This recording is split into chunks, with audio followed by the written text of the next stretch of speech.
अस्सलामुअलैकुम dear students.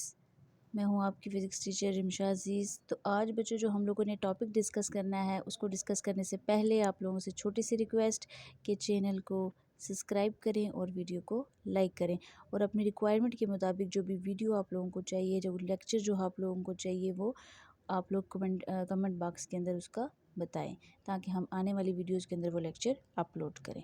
ठीक है, तो बच्चों हम स्टार्ट लेते हैं अपना आज का टॉपिक, जो कि आपका टॉपिक है Bohr's model of hydrogen atom. पहले तो बच्चों Bohr model of hydrogen atom को स्टार्ट करने से पहले आप लोगों को इतना आइडिया पिछले वाले लेक्चर में हो चुका होगा कि स्पेक्ट्रम क्या होता है या हाइड्रोजन स्पेक्ट्रम क्या था, उसको किस चीज़ किस हवाले से हम लोगों ने डिस्कस किया था, स्टडी किया था, कौन कौन से साइंटिस्ट जो हैं उन्होंने इसके ऊपर वर्कआउट किया।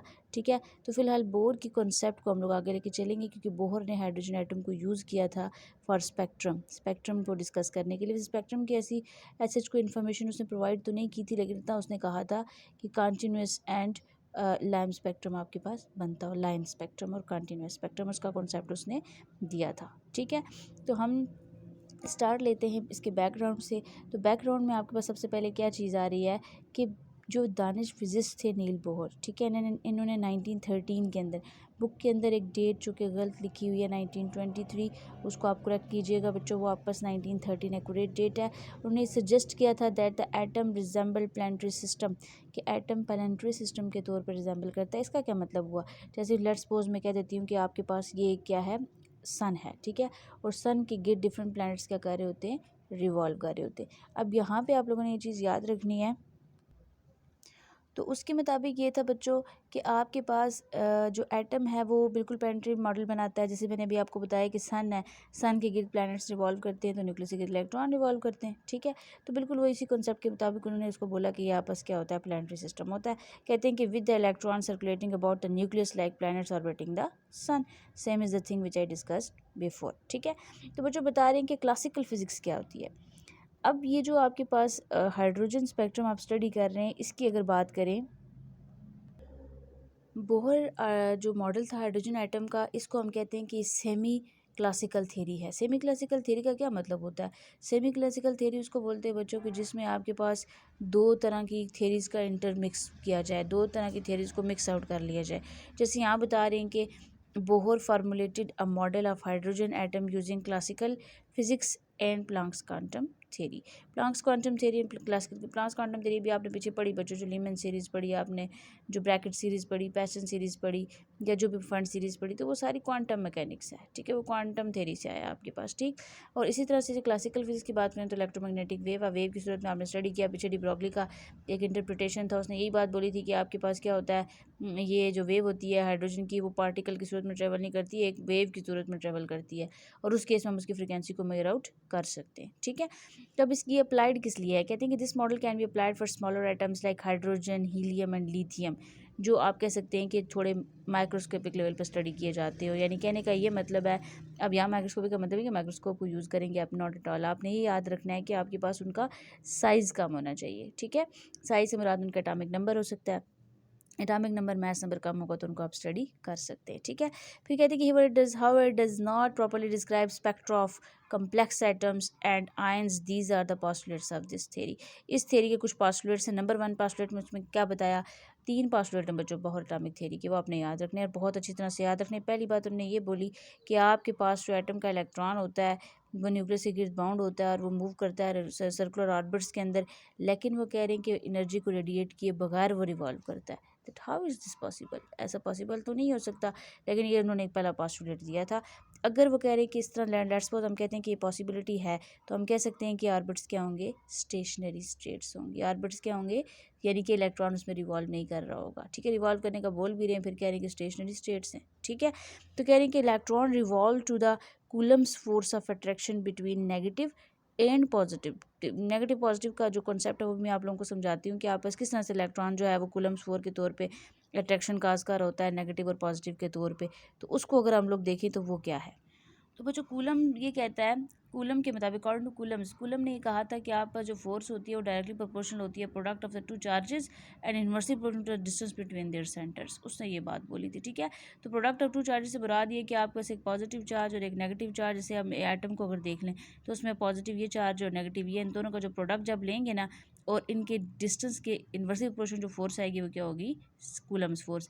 लेकिन याद रखें कि जितनी यहाँ पे कूलम्स फोर्स है उतनी ही यहाँ पे सेंट्रीपिटल फोर्स भी अप्लाई हो रही है, जिसकी वजह से ये इलेक्ट्रॉन सर्कुलर ऑर्बिट में क्या कर रहा है, मूव कर रहा है, ठीक है।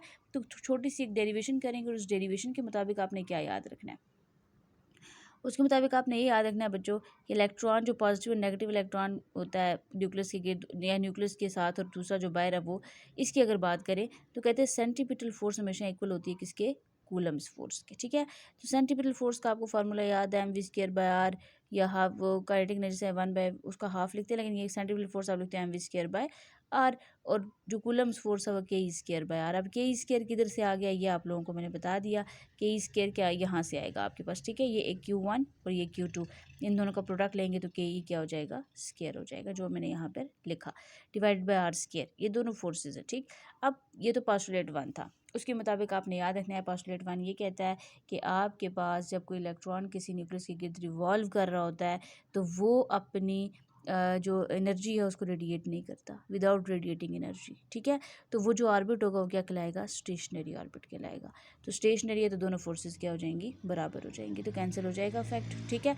सेकंड जो पोस्टुलेट है उसके मुताबिक अब क्या है, कहते हैं कि ओनली दो stationary orbits are allowed for which angular momentum is integral multiple of n/2 pi, ठीक है। अब इसका क्या मतलब है, इसका मतलब उसका ये है कि आपके पास एटम के नंबर ऑफ ऑर्बिट्स होते हैं ना, नंबर ऑफ ऑर्बिट्स होते हैं, तो नंबर ऑफ ऑर्बिट्स कहने का उसका ये मतलब था कि हर ऑर्बिट की एनर्जी फिक्स नहीं होगी, हर एनर्जी का मोमेंटम फिक्स नहीं होगा।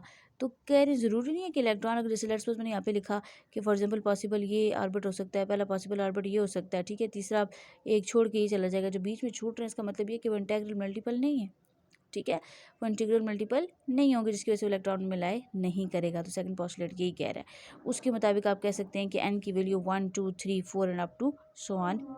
तो बच्चों एन की वैल्यू मैंने बता दी कि 1 2 3 4 and up to so on आपके पास हो सकती है, ठीक है। एन आपस क्या है, प्रिंसिपल क्वांटम नंबर है, ठीक है। और एच की वैल्यू प्लैंक्स कांस्टेंट कहते हैं इसको, इसकी वैल्यू भी आपस फिक्स्ड होती है, एग्जिस्ट आप करती है क्या, 6.625 मल्टीप्लाई 10 एक्सपोनेंट -34 जूल सेकंड, ठीक है। Mass and velocity of electron आपस, एम और वी क्या है, mass and velocity of the electron है। ये अंडरस्टैंडिंग के लिए एक छोटा सा कॉन्सेप्ट यहाँ पे लिखा हुआ है, आपने याद रखना है कि possible orbit in which electron revolve, ये वो पॉसिबल ऑर्बिट जहाँ पे इलेक्ट्रॉन रिवॉल्व कर सकता है because of the angular momentum is integral multiple of NH/2 pi. Sometime nth orbit के लिए भी आप इस इक्वेशन को यूज़ करते हो कि अगर नंबर ऑफ ऑर्बिट्स के लिए अगर आप फाइंड करना चाह रहे हो तो ये दो पोस्टुलेट्स थे आपके पास। तो थर्ड वन पोस्टुलेट आपस जो आ रहा है बच्चों वो क्या है, उसके मुताबिक क्या है, कहते हैं electron in stationery orbit does not radiate energy. वही बात कर रहे हैं जो पीछे हमने पहले बोल दी कि अगर स्टेशनरी ऑर्बिट के अंदर इलेक्ट्रॉन है तो वो एनर्जी को रेडिएट नहीं करता। An atom radiate energy when electron jump from high energy state EN to the lower energy state EP, ठीक है। तो आप कह रहे हैं कि आप कब एनर्जी को रेडिएट करेगा, जब हाई से लो पे जंप करके जाएगा, उस वक्त आपस जो एनर्जी डिफरेंस बनेगा वो किस तरह से बने, वो आपके पास बन जाएगा बच्चों difference in energy appears in photon of energy, उसको आप डेल्टा E लिखोगे, यानी कि EN minus EP। What is EN, energy level of which N, किस N की बात हो रही है, N से मुराद वो जहाँ से जंप करके इलेक्ट्रॉन ने आना है, और EP से मुराद उस एनर्जी का, उस ऑर्बिट का एनर्जी जिसमें जंप करके जाएगा। इसको HF पे लिख सकते हैं, del is equal to HF होता है, ठीक है। अब डी ब्राय जो इंटरप्रिटेशन था बोहर्स ऑर्बिट का वो क्या था, देखिए ना पीछे आप लोगों ने जो स्टडी किया उसके मुताबिक आपने एक कॉन्सेप्ट सीखा बच्चों कि आपके पास पहले पोस्टुलेट में सीखा कि एनर्जी रेडिएट नहीं होती है क्योंकि स्टेशनरी ऑर्बिट है तो रेडिएट नहीं होगी, जबकि ऐसा पॉसिबल नहीं होता, ठीक है। दूसरी बात में उन्होंने बोला कि आपके पास जो और मतलब कि इलेक्ट्रॉन है वो किसी एक ऑर्बिट में एग्जिस्ट करेगा, मतलब ज़रूरी नहीं है सब में, क्योंकि समटाइम होता है ना मोमेंटम किसी ना किसी ऑर्बिट का जीरो भी होता है, ठीक है। तो कह रहे कि इंटीग्रल मल्टीपल जिसका बन रहा है उसमें एग्जिस्ट कर सकता है, अदरवाइज नहीं करेगा, ठीक है। फिर तीसरी बात उन्होंने थर्ड पोस्टुलेट में ये बोला कि एनर्जी रेडिएट नहीं करती, क्यों, क्योंकि वो जब जंप करता है तो एनर्जी लेवल का चेंज आ जाता है, और वो किसके इक्वल होता है वो चीज़ आपको मैंने बता दी। तो डी ब्राय ने ये कहा कि अगर फ़र्ज़ करें कि अगर आप ये पार्टिकल मॉडल के बजाय वेव नेचर को स्टडी करें इलेक्ट्रॉन की, तो फिर तो आप फाइंड आउट कर सकते हैं उसकी एग्जैक्ट लोकेशन। ठीक है। एग्जैक्ट लोकेशन नहीं बता सकते आप, एटलीस्ट आप एक अप्रोप्रिएट वैल्यू बता सकते हैं उसकी। तो उसमें क्या था कि de Broglie consider electron as wave instead of particle. पहली बात ही वही हुई कि उसने इलेक्ट्रॉन को वेव के तौर पे कंसीडर किया बजाय किसके, पार्टिकल के। तो इसके मुताबिक क्या था, इलेक्ट्रॉन क्या है, स्टेशनरी वेव है। इसने भी यही बोला कि स्टेशनरी वेव है, that is why does not radiate energy while orbiting. वही बात कि जिससे इसको तजाद था वो यही था कि आपके पास के एनर्जी अगर तो स्टेशनरी वेव है चाहे स्टेशनरी ऑर्बिट है, तब भी आपके पास एनर्जी रेडिएट नहीं होती। ठीक है। तो इसके मुताबिक इनका कॉन्सेप्ट ये बना कि आपस लेट्स सपोज कि ये आपस कोई वेव फॉर्म बन रही है इलेक्ट्रॉन्स की, जैसे उधर से पहले जा रहे थे फिर इधर से आ रहे हैं। ठीक है। इलेक्ट्रॉन मूव कर रहा है और किसी एक सर्कुलेटिंग ऑर्बिट के अंदर मूव कर रहा है। लेट्स सपोज कि N6 की बात हो रही है, N3 की बात हो रही है।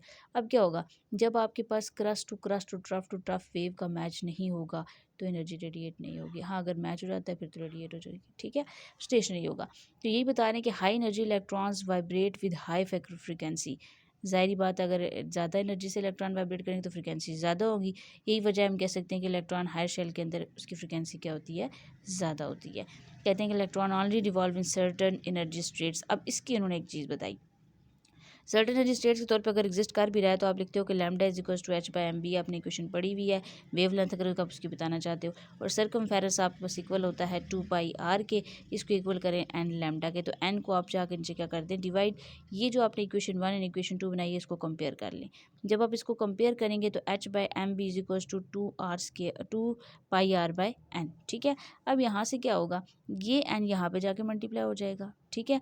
और ये जो एम वी है ये इधर जाके क्या हो जाएगा, मल्टीप्लाई हो जाएगा। जब ये ऐसा होगा तो पाई 2 पाई आके इसके नीचे डिवाइड हो जाएगा। मतलब इंटरमिक्सिंग की या क्रॉस मल्टीप्लिकेशन की, यहाँ पे और ऐसी कोई बात नहीं हुई। ठीक है। नेक्स्ट हम देखते हैं और क्या करना है हम लोग। तो यहाँ पे सरकमफेरेंस की अगर बात करें तो सी इज इक्वल टू क्या होता है, n lambda integral multiple of lambda. N क्या है, यानी कि स्पीड जो होगी वो इंटीग्रल मल्टीपल ऑफ लैम्डा होगी। तो बच्चों याद रखें कि स्पीड कभी भी फिक्स नहीं रहती, स्पीड चेंज होती रहती है। ठीक है। तो स्पीड को फाइंड आउट करने के लिए हम अलग से डेरिवेशन करेंगे। नेक्स्ट आने वाली वीडियो में हम लोग वही डेरिवेशन डिस्कस करेंगे।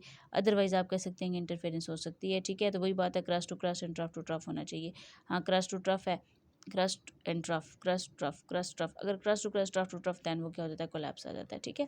तो ये समरी थी छोटी सी कि आपके पास पहला जो असम्पशन है वो क्या बता रहा है कि डिस्क्रीट और स्टेशनरी ऑर्बिट्स हैं। दूसरा बता रहा है कि एमिशन ऑफ एनर्जी लाजमी करेगा।